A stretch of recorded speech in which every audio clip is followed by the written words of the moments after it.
ವಿಶ್ವ ಮಾನವ ದಿನ. ರಾಷ್ಟ್ರಕವಿ ಕುವೆಂಪು ಜನ್ಮದಿನವಾದ ಡಿಸೆಂಬರ್ 29ರಂದು ವಿಶ್ವ ಮಾನವ ದಿನವಾಗಿ ರಾಜ್ಯದಾದ್ಯಂತ ಆಚರಿಸಲಾಗುತ್ತದೆ. ಮನಜಪತ ವಿಶ್ವಪಥ ಸಂದೇಶವನ್ನು ಸಾರಿದ ಶ್ರೇಷ್ಠ ವಿಶ್ವ ಮಾನವ ಕುವೆಂಪು ಬಗ್ಗೆ ಒಂದಿಷ್ಟು ಮಾಹಿತಿ ಇಲ್ಲಿದೆ. ಕುವೆಂಪುರವರ ಬಾಲ್ಯ.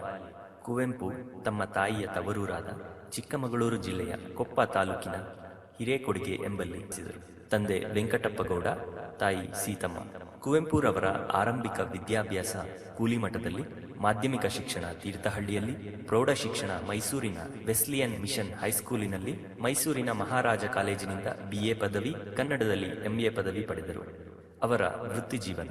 ಕುವೆಂಪುರವರು ಮೈಸೂರಿನ ಮಹಾರಾಜ ಕಾಲೇಜಿನ ಪ್ರಾಂಶುಪಾಲರಾಗಿದ್ದರು. ಮೈಸೂರು ವಿವಿ ಉಪಕುಲಪತಿಗಳಾಗಿದ್ದರು. ಮಾನಸ ಗಂಗೋತ್ರಿಯನ್ನು ಕಟ್ಟಿ ಬೆಳೆಸಿದರು.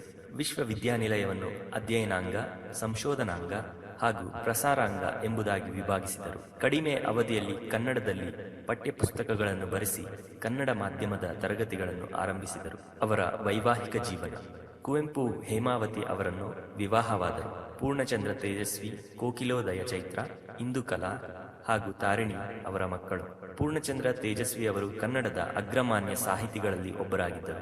ಕೋಕಿಲೋದಯ ಚೈತ್ರ ಇಂಜಿನಿಯರ್ ಆಗಿ ಆಸ್ಟ್ರೇಲಿಯಾದಲ್ಲಿ ನೆಲೆಸಿದ್ದಾರೆ. ಚಿದಾನಂದಗೌಡ ಅವರ ಅಳಿಯ. ಕುವೆಂಪುರವರು ನವೆಂಬರ್ 11, 1994ರಂದು ಮೈಸೂರಿನಲ್ಲಿ ನಿಧನರಾದರು.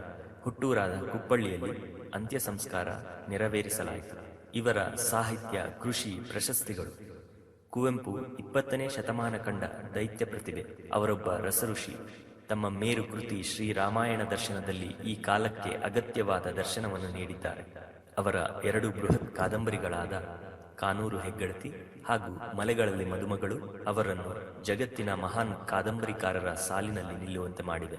1995ರಲ್ಲಿ ಕೇಂದ್ರ ಸಾಹಿತ್ಯ ಅಕಾಡೆಮಿ ಪ್ರಶಸ್ತಿ, 1958ರಲ್ಲಿ ಪದ್ಮಭೂಷಣ, 1964ರಲ್ಲಿ ಕರ್ನಾಟಕ ಸರ್ಕಾರದಿಂದ ರಾಷ್ಟ್ರಕವಿ, 1968ರಲ್ಲಿ ಶ್ರೀರಾಮಾಯಣ ದರ್ಶನಂ ಮಹಾಕಾವ್ಯಕ್ಕೆ ಜ್ಞಾನಪೀಠ, 1987ರಲ್ಲಿ ಪಂಪ ಪ್ರಶಸ್ತಿ, 1989ರಲ್ಲಿ ಪದ್ಮವಿಭೂಷಣ, 1992ರಲ್ಲಿ ಕರ್ನಾಟಕ ರತ್ನ ಪ್ರಶಸ್ತಿ ಲಭಿಸಿದೆ.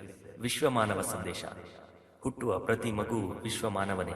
ನಂತರ ಆ ಮಗುವನ್ನು ಜಾತಿ ಮತದ ಕಟ್ಟುಪಾಡುಗಳಿಂದ ಬಂಧಿಸಲಾಗುತ್ತದೆ. ಹಾಗಾಗಬಾರದು. ಯಾವುದೇ ವ್ಯಕ್ತಿ ಜಾತಿಯಿಂದ ಮುಖ್ಯನಾಗಬಾರದು, ನೈತಿಕ ವ್ಯಕ್ತಿತ್ವದಿಂದ ಮುಖ್ಯನಾಗಬೇಕು ಎಂಬ ಪರಿಕಲ್ಪನೆ ಕುವೆಂಪು ಅವರದ್ದಾಗಿತ್ತು. ಹಾಗಾಗಿ ಕುವೆಂಪು ಅವರ ಜಾತ್ಯತೀತ ಮನೋಭಾವದಿಂದ ಮೂಡಿಬಂದ ಆಶಯವೇ ವಿಶ್ವಮಾನವ ಸಂದೇಶವಾಗಿದೆ. ಬುದ್ಧ ಬಸವಣ್ಣನವರ ಹಾಗೆ ಸಮಾಜದಲ್ಲಿ ವ್ಯಕ್ತಿ ಸ್ವತಂತ್ರವಾಗಿ ವೈಚಾರಿಕ ದೃಷ್ಟಿಕೋನವನ್ನು ಬೆಳೆಸಿಕೊಳ್ಳಬೇಕೆಂದು ಅವರು ಹೇಳುತ್ತಿದ್ದರು.